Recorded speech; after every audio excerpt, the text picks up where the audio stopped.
My quest for meaning began in 2005. What could the crystal skull actually be? And it was a very haphazard discovery because I was researching a book called The New Pyramid Age, and for that I had to do research into the Mayan creation mythology. And as I'll get into a bit later, there was actually something within the Mayan creation mythology whereby I thought, what if the crystal skull fits in there? There are a few people who were in Dorchester conference last year and actually put up an image of, I think it's probably the same image as this one, kind of like asking, is this possibly it? Around the same time when I was doing that research for the New Pyramid Age, I had a chance encounter at a conference. And this is where conferences can be dangerous places, because you all look at me, I'm looking at you. But amongst you, there are quite often more interesting people than the people you find on stage. And quite often they're sitting at the, either at the very front or at the very back. And they're kind of like men and women in black almost. You see them at conferences and they move in and out. And at one conference, the Sonia Society in Edinburgh, where I quite often speak because it's near where I live, a person approached me, Chris Winter, and he had been a family of Anna Mitchell-Hedges, Sammy for Friends, since roughly 1993. And he approached me with a story which he said could not be told until Sammy had passed away. And he swore me to secrecy. But at the same time, it was a very powerful story. And last year in April, Sammy passed away at the rightful age of 100, as you found out yesterday. And some preparations were made for me to really begin to look into this story. And the mission which I accepted was to try and prove the truth. And it's very difficult to prove a truth, specifically when it's surrounded by a nest of lies, sometimes spinned by the very people involved in the story. And while I was beginning to write and do some research, an amazing coincidence happened.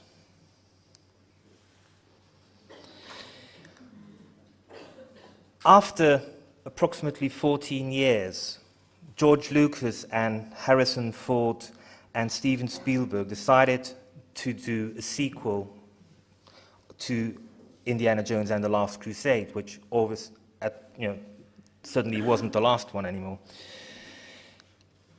And this was a story George Lucas had been trying to get out since 1989, and it involved crystal skulls.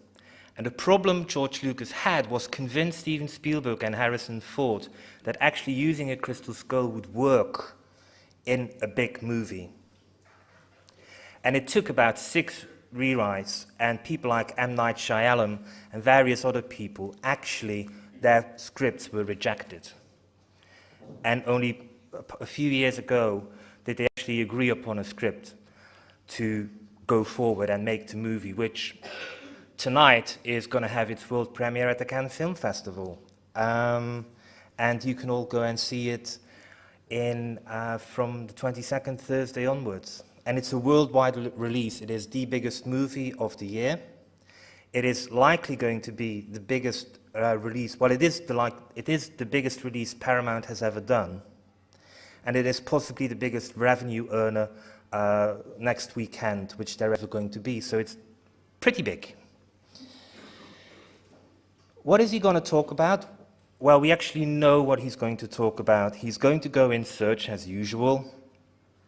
There will be talk about the legend of Akakor, which is unfortunately a myth. It's a modern creation, but it works well within the plot. This one is central. And as you can see, it's pretty non-human looking.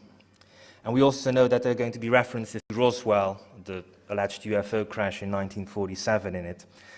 And all the while, he's going to chase the Soviets, because it's set in the 1950s. it's the biggest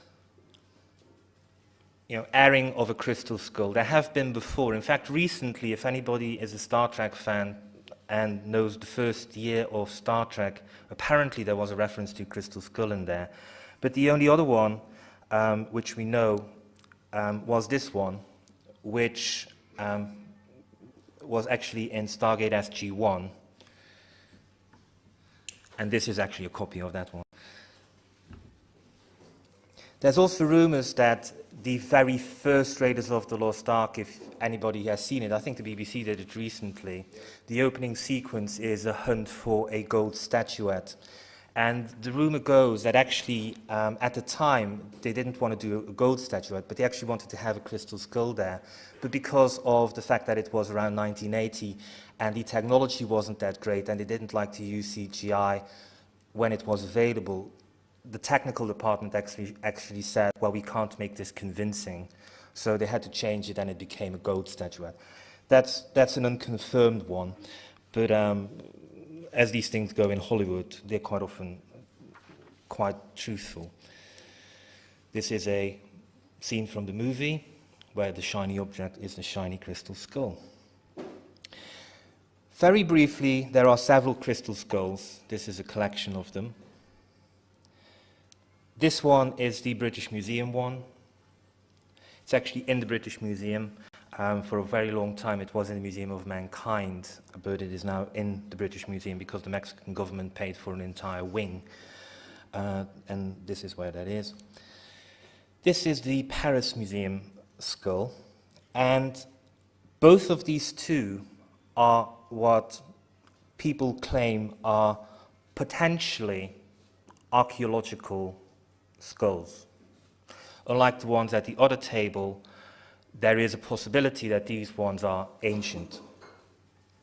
Now, with the hype of the movie, there has been what I call a Da Vinci Code fallout, whereby both museums have said, hands off, this has got nothing to do with us, it's in our museum, but actually it's a fake.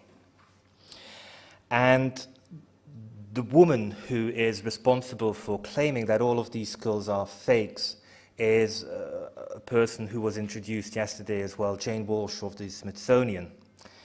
And she very much is the master's voice in crystal skull research. And she claims that all the crystal skulls are modern, that they were fabricated in modern times, and that they were moved about by this person who is called Eugene Boban. And Eugene Boban was a Mexican, well, a French collector of archaeological memorabilia and antiquities, stationed in Mexico from various periods from 1860 to 1880. And Jane Walsh has got a theory, which is that Boban ordered these skulls in Germany, transported them to Mexico, and then sold them on. Now, she has done some good research, which is she's been able to prove or show that the two skulls of the British Museum and the Paris Museum are actually indeed have passed through the hands of Boban. But he was an antiquities dealer. He had his hand in every pot which was going on in Mexico, and she has never been able to prove that Boban had ordered these skulls in Germany. If you were here yesterday and you were listening to the lecture of Chris and Carrie, you will have noticed that every time you talk about crystal skulls, it turns back to the Mitchell-Hedges one. It's like a magnetic force. You just get to that. And the Mitchell-Hedges one is named because it was within the Mitchell-Hedges family. And this is Anna, for friends Sammy, Anna Mitchell-Hedges,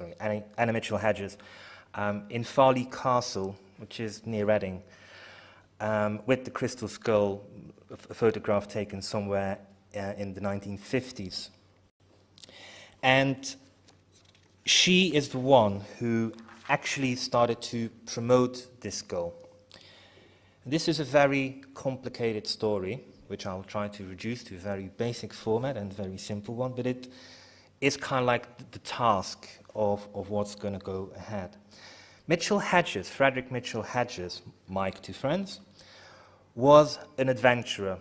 He was a real-life Indiana Jones, and he was, you can't, when you read his books, you kind of think, hold on, this can't be true. And Jane Walsh says this in her articles in archaeology. This guy had big claims. Yes, unfortunately for her, they're always true. When you start looking into it, you always find that there is something truthful in there.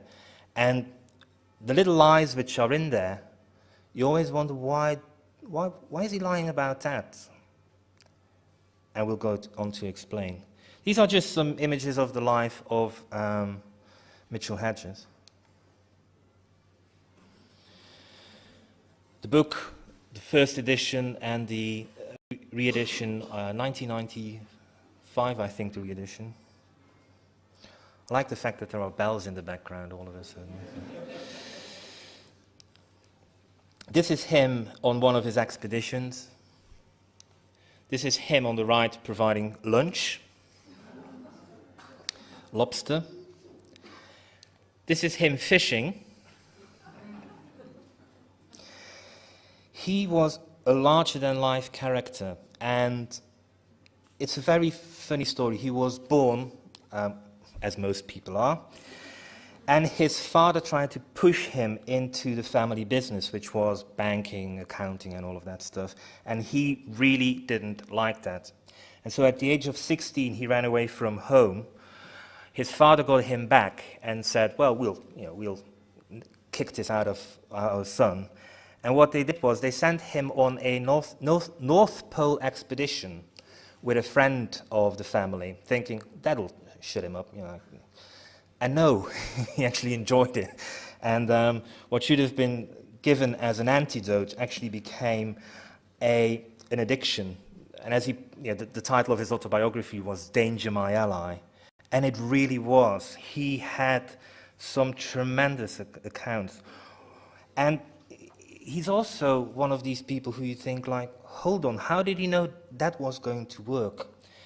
And speaking, because the movie is about aliens, one of the things he came back with was this little thing, which is called the chief fetish of the Chukunaki, which is in the British Museum. And when he was relatively young in the 1930s, he had been traveling about the world. He'd learned to play poker, he had done this, he had done that, and he wanted to become a real Indiana Jones, and he helped people penetrate into the jungle. And he was actually helped this by his lover and wife on some occasions. And he, at one point, went to these people who had never seen white people before, and who were known to kill any stranger, white or irrelevant of origin. And the trick he played on them was that Lady Brown, which was his partner, he told her to take her Queen of Sheba costume, which she'd used in a play, with her on a trip to America, and that she should dress up, and he would dress up. I've forgotten in what he was going to dress himself up. And they were going to convince the locals that they were the gods. And they succeeded. And not only did they succeed, they administered lots of Western-style medicine. The area was quite riddled with disease at the time, and very much they went there and tried to cure the people. And not only did they survive, they ran away. Well, they didn't run away. They were given this chief fetish, which is officially classified as a human fetus. Now, if you go on the internet and you do searches on fetus magic, there's actually very little of it, but it's known that the Romans used it and the ancient Egyptians used it. And people in Central America use it as well. And it was like, if everything else failed, the chief brought out this fetish and tried to cure. But he only applied it to the men. The women were not allowed to try and get this feature. It's in the British Museum, and some members of the Mitchell-Hedges family have actually gone to the British Museum, and originally the British Museum said, oops, lost it. And then the British Museum said, oops, found it again. And the expert at the time, a Professor Sir Arthur Keith, who was the greatest anthropologist of his day, had this to say about the chief fetish. He said that the skull formation had been hitherto entirely unknown. And on the Mitchell-Hedges website, the address of which will pop up at the end of the lecture, there's actually more detail, and people who have seen this little fetish actually say, well, this isn't, like, if this is human, it's unlike any human being we have. Officially, it's a fetus which is between 3 and 4 months old, but you can't see it here, but perhaps it's got eyelashes, and people who are expert in this say this is really bizarre, hence probably why it became a fetish for the for the chief of the tribe. Some of the other things he brought back from his expeditions were these artifacts. And here you can see him in the British Museum handing over some of his material. This is him digging up Lubantum, which people spoke about yesterday. But the Mitchell-Hedges skull is actually not the only artifact which passed through his hands. This one is the Virgin of Kazan. And again, if you go to the Mitchell-Hedges website, you will find the entire history. But the Virgin of Kazan was a very powerful relic which disappeared at the time of the Russian Revolution. And somehow, Mitchell-Hedges was able to lay his hands on it. And he kept it going. He gave it, it was at the New York World Trade Fair, I think it was in 1958 or thereabouts, when it was put on exhibition in the Russian pavilion. And the deal he had was that it would never return to Russia until communism was defeated. And a few years ago, I think 2004, there was actually a big ceremony whereby the Virgin of Kazan was returned to Russia. How he got hold of the Virgin of Kazan, we do not know. This one is another one. It's called the Shield of Jove, Shield of Jupiter. And this is Mitchell-Hedges giving it to the South African embassy or government. And I think for South African athletes, when they do something with the Olympics, their best athlete or something is able to hold this up. We haven't done very much research into this, but again, it's a remarkable artifact. But the area I want to concentrate on about his life is his connection to very powerful people. Very powerful people. For example, it is known that he had entertained people such as General Eisenhower, General Montgomery, General de Gaulle, Churchill, and various other people. And at one point, there's actually a story, again, we can't prove it, but it was Anna who said it, that at a very early age, some of these people had come around their place, and the washing up had to be done. And she actually said that she was able to bully Richard Nixon into doing the washing up, helping her out with the washing up. Now, people who know Nixon's character, you can kind of think, yeah, he could never say no to a woman. It's that kind of thing. He had this big thing. Even in the Oliver Stone movie, he kind of says, my mother was a saint. And he regarded every woman as a saint. And so her pushing him into washing up, as incredible as it sounds, actually it does fit a picture. The mystery bit which we're all confronted with, however, is this one. And these are a series of photographs taken by Frank Dorland, who had the skull in the 1960s, and they are still the best photographs out there, but not for much longer. And this is the first written mention of the crystal skull in his autobiography, Danger My Ally, where he says, "We took it with us to Africa in 1948. Also the sinister skull of doom, of which much has been written. How it came into my possession, I have reason for not revealing. The skull of doom is made of pure rock crystal, and according to scientists, this must have taken 150 years, generation after generation, working all days of their lives, patiently rubbing down with sand an immense block of rock crystal until the perfect skull emerged. It is at least 3,600 years old, and according to legend was used by the high priest of Mayan when performing esoteric rites. It is said that when he willed death with the help of the skull, death invariably followed. It has been described as the embodiment of all evil. I do not wish to try and explain this phenomena." Ooh. "How it came into my possession, I have reason for not revealing." Well, that's an interesting one. And it's even more interesting because his biography had a UK edition in 1954, and it's in there. However, in the 1955 American edition, it's no longer in there. The paragraph has been taken out. Why? Well, for anybody who's into publishing, you'll know that lawyers quite often read autobiographies. And when a lawyer gets confronted with a statement like, "How it came into my possession, I have reason for not revealing," they want to know. They're nosy. Lawyers are even more nosy than investigative journalists. That's why I'm an investigative journalist who works for a law firm.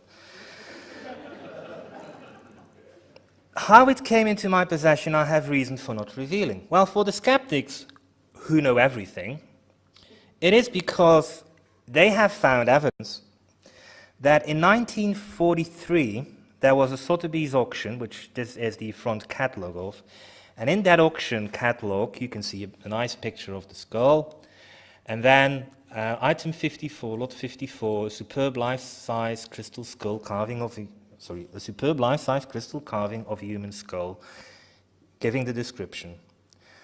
The key bit there is that for the skeptics it's obvious. He bought it at auction, end of mystery. Well, read on. This magnificent skull has been the subject of an interesting article in Man, which is an anthropological journal, volume 36, July 1936, by Dr. G.M. Morant, with further comments by Adrian Digby and H.G. Brownholtz of the British Museum, where it has been compared with the only other life-size crystal skull in existence, that in the British Museum. And in 1936 article, which again you can see on the Mitchell-Hedges website, you will read how these experts of the British Museum have compared the two skulls. And at the time, what we now know as the Mitchell-Hedges skull, they refer to as the Sidney Burney skull, which Burney in 1943 puts on at auction, and Mitchell-Hedges buys it. End of mystery? You could say that, except when you know that Burney and Mitchell-Hedges were school friends and remained pretty friendly throughout. And you kind of think, well, if they're friends, why did he, if he really wanted to have this skull, why did he put it at, why did he buy it at auction?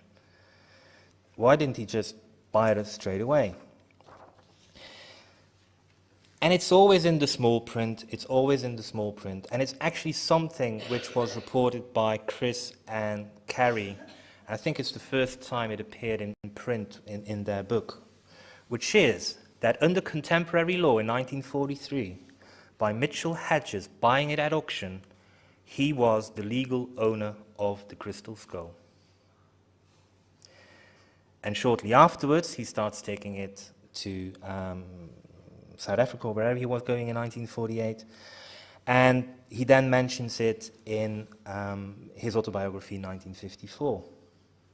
And yet there are indications that he had it before, including in the early 1930s.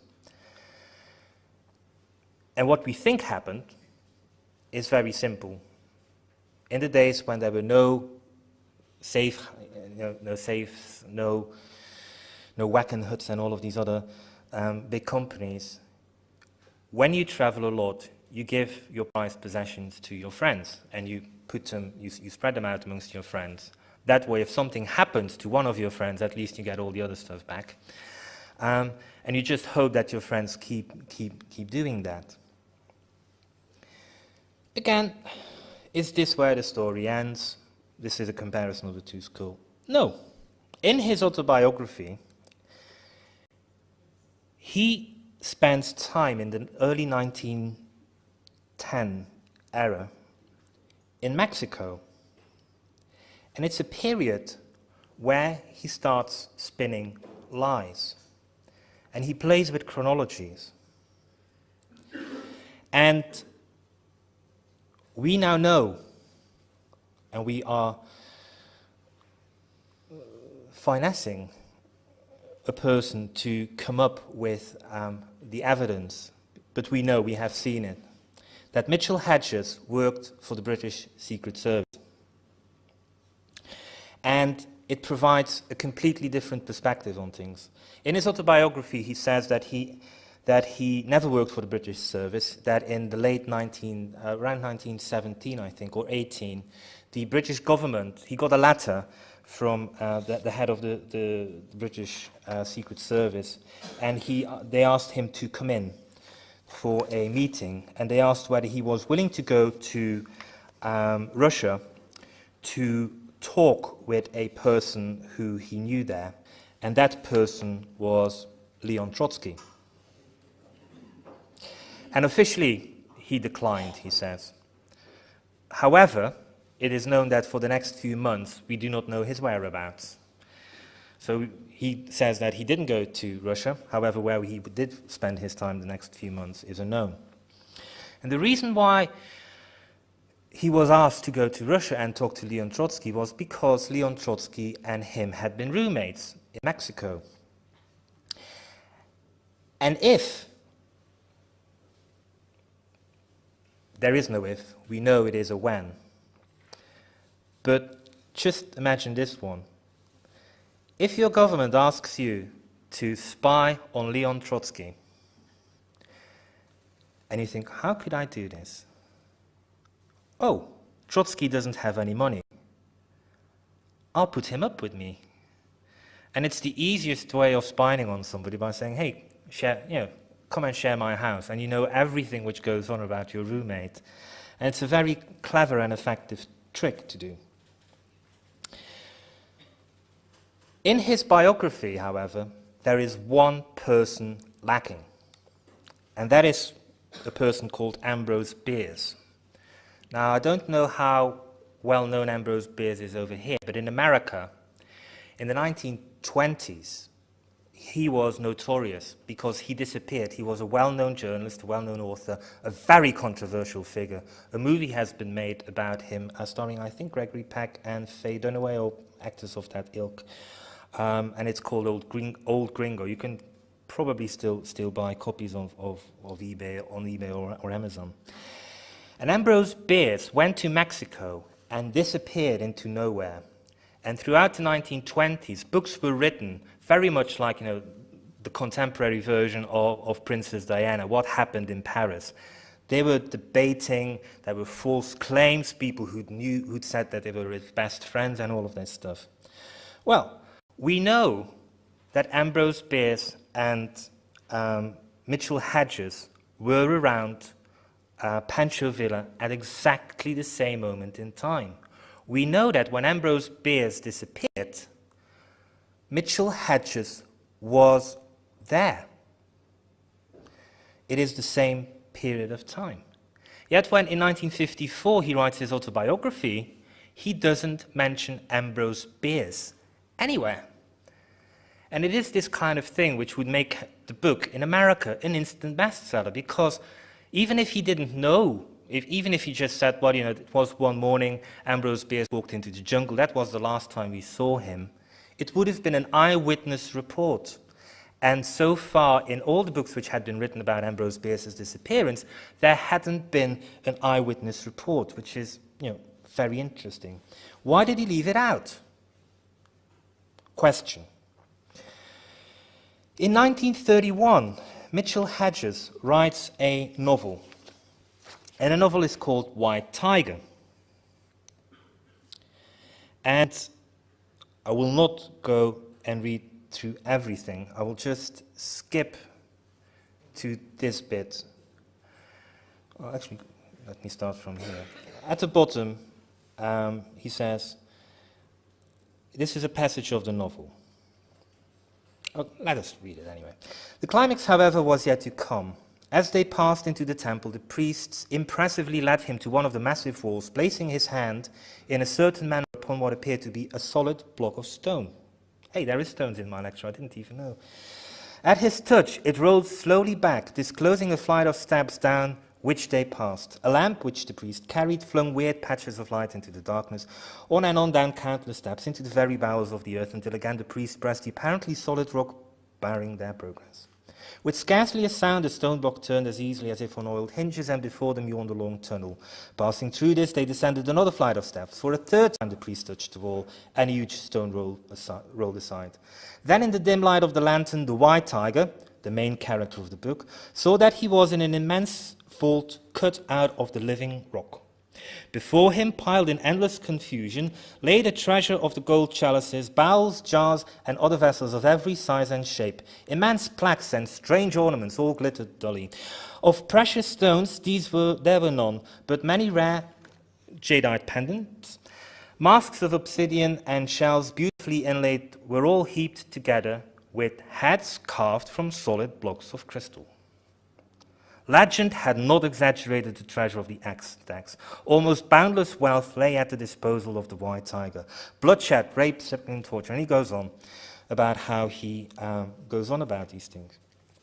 This passage from the book, page 102, put an entirely new perspective for us on how Mitchel Hedges possibly got the crystal skull. First of all, it is known that at one point in his life, people who invited Mitchel Hedges to lecture quite often said, "The white tiger speaks out." And White Tiger is a story about a gringo, a white guy, who goes to America, to Mexico, meets the president, and on the president's desk, he sees a series of crystal skulls. And meeting the president, there is also the local Indian chief. And the Indian chief takes the gringo under his wings and pretty much molds him into a successor. And at one point, he is elected as the chief of the local Indians. And White Tiger, which is his new name, has to go through various initiation ceremonies, some of which involve him being accepted as the king. And part of this initiation ceremony involves him being led to a secret underground chamber. And this is what we just read, where he is shown a treasure which includes heads carved from solid blocks of crystal, which Mitchel Hedges wrote about in 1931 in a novel. Could the crystal skull be old? Could it be dating back from the Mayans? The best evidence, which was touched upon yesterday, and a photograph which I shamelessly stole from Carrie's and Chris's book, has got Norma Redu showing a crystal skull. They pointed out that this cross has been dated to 1571, and nobody has ever said that that is not its true age. But the interesting bit is here that you can see a crystal skull. And the experts, archaeological experts, have pointed out that the crystal which has been used here is the same crystal as it has come from tomb number 7 from Monte Alban. And Monte Alban is pretty much the Mexican equivalent of Machu Picchu for people who have gone there. So it is definitely very possible. Bring it back to the book of the New Pyramid Age. When I was looking into all of these old stories of Mayan creation mythology, I came across one which I felt was very good, and it's a book by Linda Sheely, who unfortunately died, but I actually think she's been interviewed in the Everyman documentary which Carrie and Chris put together. And she realized that Mayan temple complexes were actually three-dimensional renderings of the Mayan creation mythology. And the easiest one for people to see is actually Chichen Itza. And she has pointed out that Chichen Itza actually is two temple complexes which mirror each other. You've got the sacred cenote here, you have got the Great Ball Court there, you've got Castillo, which is this one, the famous pyramid. Here, for people who have visited, the toilets in Chichen Itza are there, so the thing you saw is the sacred cenote right next to it. Well, here you have got a thing called the skull platform. And when you go into the Mayan creation mythology, which I will not do here because it is very detailed and very long, but in short, it's all about a new age. Not new age, new age. Linked with the cycles of time, like 2012, the end of one, and one of them starting. And Chichen Itza was a place of creation where the gods were. And in very short summation, what happened was that they needed a hero. They needed somebody who was willing to go down into the underworld to steal the sacred fire from the gods and bring it back. And if somebody was able to do this, a new age would be born. And various people tried, some died, some didn't dare. But in this layout, at one point, the people who are going to go on this quest, very much like a Grail quest, they are scared off by a spitting skull who talks to them and who is a god who speaks to them from the platform of the skull. So we know that on this platform, when the creation mythology was performed within this complex, probably at sacred festivals, there was a need for a skull. Well, isn't it incredible that the Mitchell-Hedges skull can speak? It has a detachable jaw. Not only that, it can start a fire by accident as well. Very difficult for insurance purposes. But there's one aspect, and actually when Carrie and Chris yesterday were saying it's a perfect human skull, it is not, because it doesn't have sutures. How if you were tasked with saying, right guys, we're doing a movie here, we are going to talk about a god, and we need to somehow have this god performed as a skull, and he needs to be able to do magic. We really need to impress people with this thing. And the artist thinks, oh God, what am I going to do? Plastic? Crystal? And the skull, which has all the tell marks that it could have been used for talking. There are little drill holes at the bottom. There are places in. If you put light underneath, the eyes can actually show the spectacle of the fire underneath. In fact, yesterday there was a little candle placed behind one of them there, and you could actually see the light coming through the eyes of, I think it was the right one, I don't know whether it's doing it today. Could crystal skulls have been placed here, which is the platform of the skull in Chichen Itza, in Mayan times? The answer is we do not know, but it is the best fit. There was a need,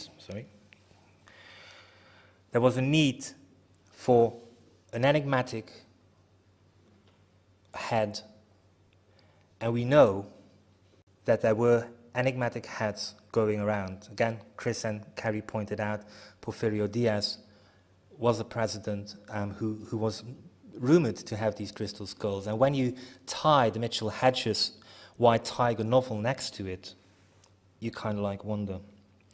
There's an interesting paradigm coming about, and the paradigm is something which I think is also relevant to megaliths. And the paradigm is that because of the movie, there is a standoff between archaeologists who say it's all fake, it's modern, Western made. And at the other on the other side of the war, the other party, are the Indians, the Mayans from Guatemala. And what is interesting, as we move to 2012, these people are getting a political voice. They had somebody running for president, he almost got elected. In April, a military TV channel, which was used to oppress the Mayan people, 200,000 people, Mayans, were slaughtered a few decades ago. Nobody cared. But that military TV channel is now called Maya Television.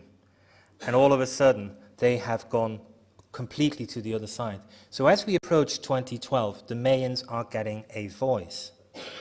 And the Mayans are saying that these skulls are part of their heritage. And it is actually an interesting story behind it, because tonight on Sci-Fi Channel America, there is a big documentary starring Bill Homan, which you will see in the next slide. And Bill is the current caretaker of the skull. Anna, who lived until the age of 100, waited until she was 98 to marry. And she got herself a toy boy of 60 years old, Bill. And Bill was asked to go to Belize with the sci-fi documentary makers. And they actually could take the real Mitchell-Hedges skull with them because they were afraid that the people would obviously see this big film crew and that they wouldn't allow the skull to be gone again out of the country and that they would retain it. So they had a replica made. And on a completely kind of like mundane level, it is so difficult to get insurance for this crystal skull. It's a veritable nightmare. Its whereabouts, it travels in secret. It's like, you know, like when Tony Blair goes to Iraq, you kind of, you see him showing up there, and it's very much with the crystal skull as well. It's a tremendous security detail around it. Now I want to finish with 1, 2, 3, 4 slides. And I think it's something which, in 4 slides, says a lot. I think it was Tom Graves yesterday who was saying, dowsing, I've given it up. How do we prove it? This reality, another reality. Well, there is some very interesting research happening. And who has heard of Harry Oldfield? Okay, not enough of you have heard of Harry Oldfield. Who are Nexus subscribers?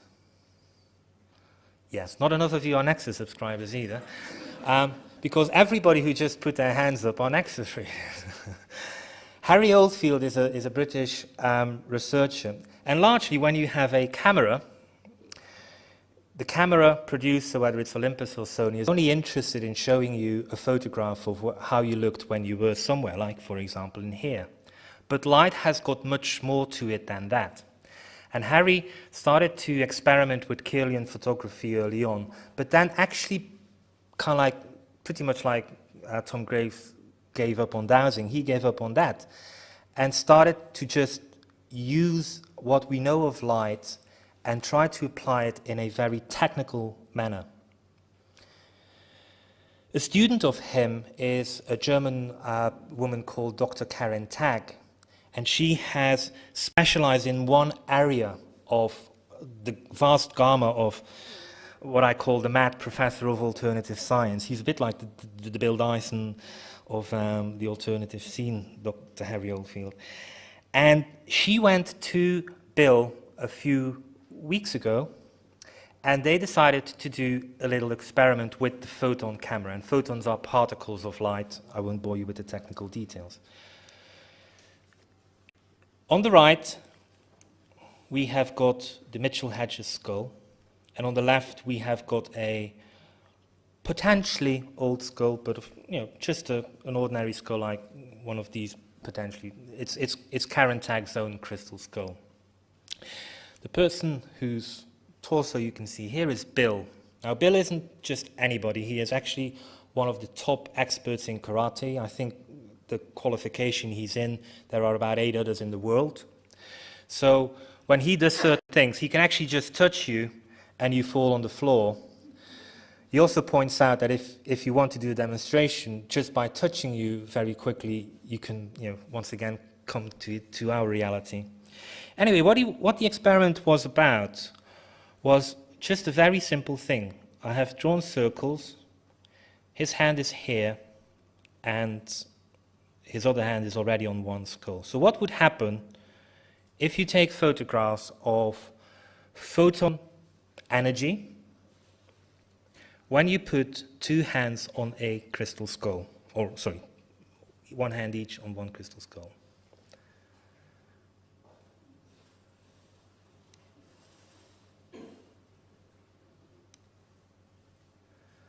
That is, the yellow stuff are photons.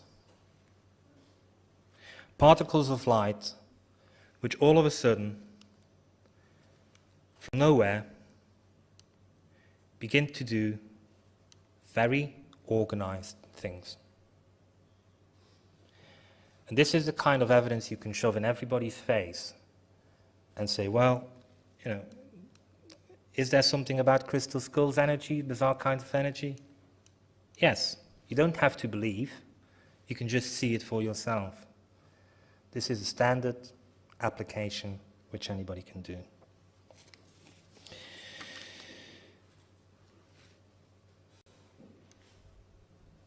If you want to know more, there are 2 sites.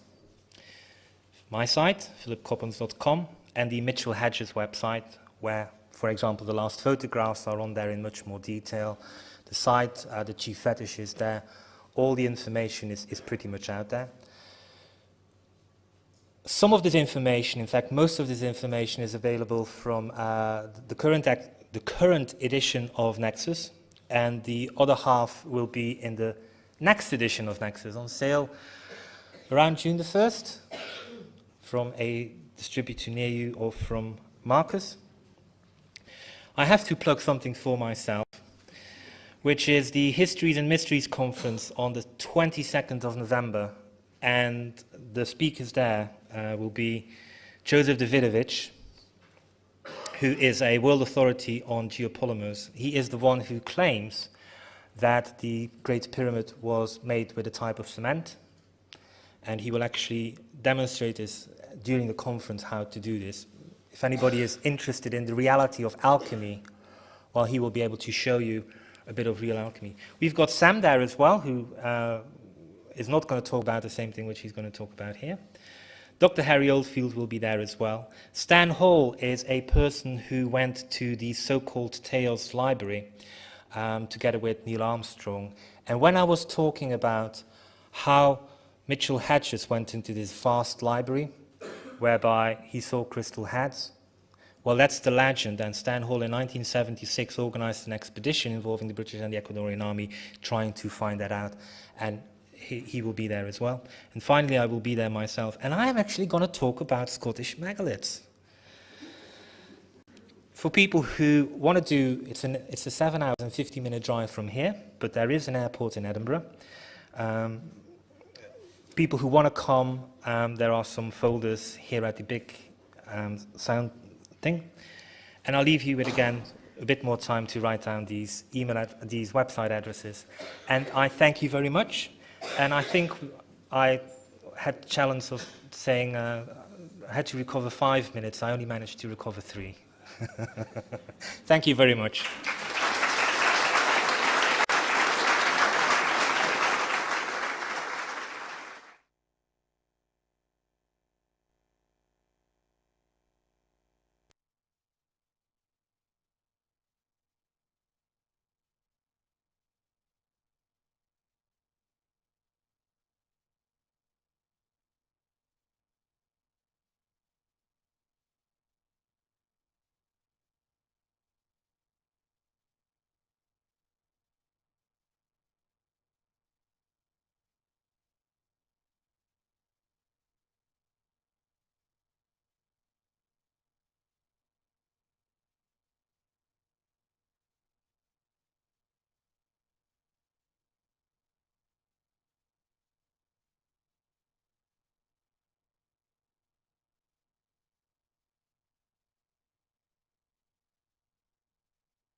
an unconfirmed one, but as these things go in Hollywood, they're quite often quite truthful.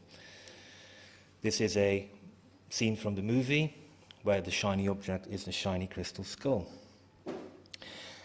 Very briefly, there are several crystal skulls. This is a collection of them. This one is the British Museum one. It's actually in the British Museum. For a very long time it was in the Museum of Mankind, but it is now in the British Museum because the Mexican government paid for an entire wing. And this is where that is. This is the Paris Museum skull, and both of these two are what people claim are potentially archaeological skulls. Unlike the ones at the other table, there is a possibility that these ones are ancient. Now, with the hype of the movie, there has been what I call a Da Vinci Code fallout, whereby both museums have said, hands off, this has got nothing to do with us, it's in our museum, but actually it's a fake. And the woman who is responsible for claiming that all of these skulls are fakes is a person who was introduced yesterday as well, Jane Walsh of the Smithsonian. Suddenly wasn't the last one anymore. And this was a story George Lucas had been trying to get out since 1989, and it involved crystal skulls. And the problem George Lucas had was convince Steven Spielberg and Harrison Ford that actually using a crystal skull would work in a big movie. And it took about 6 rewrites, and people like M. Night Shyamalan and various other people, actually, their scripts were rejected. And only a few years ago did they actually agree upon a script to go forward and make the movie, which tonight is going to have its world premiere at the Cannes Film Festival.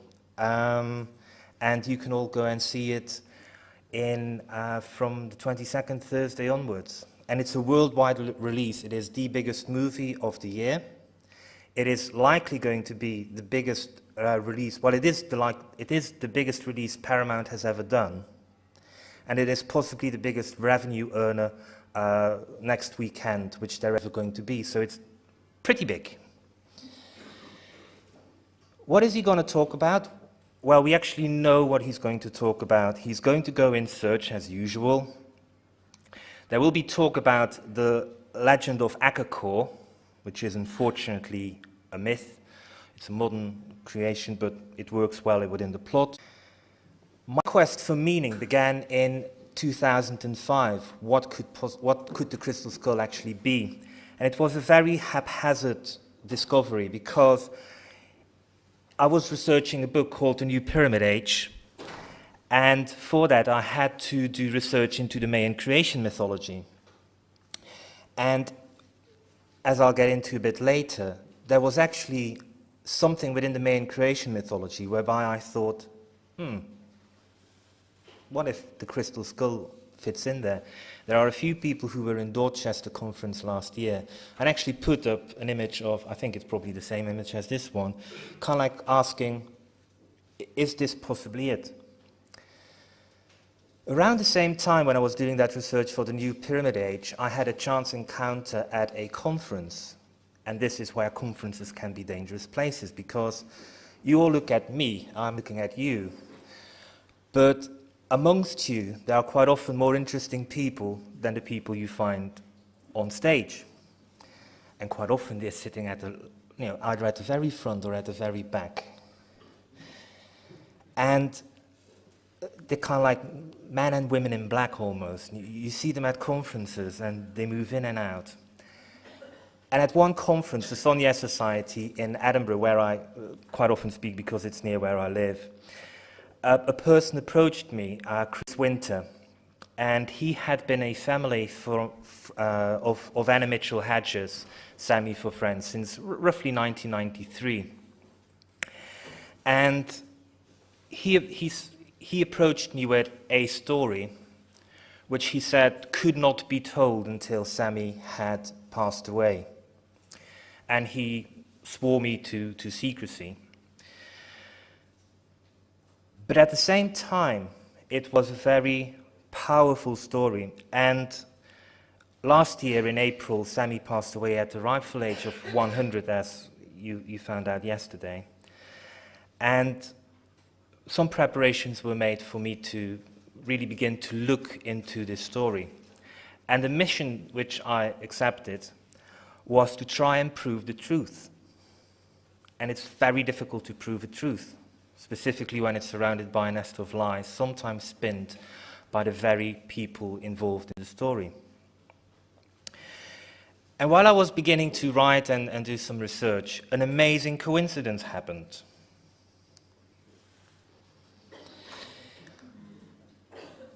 After approximately 14 years, George Lucas and Harrison Ford and Steven Spielberg decided to do a sequel to Indiana Jones and the Last Crusade, which always,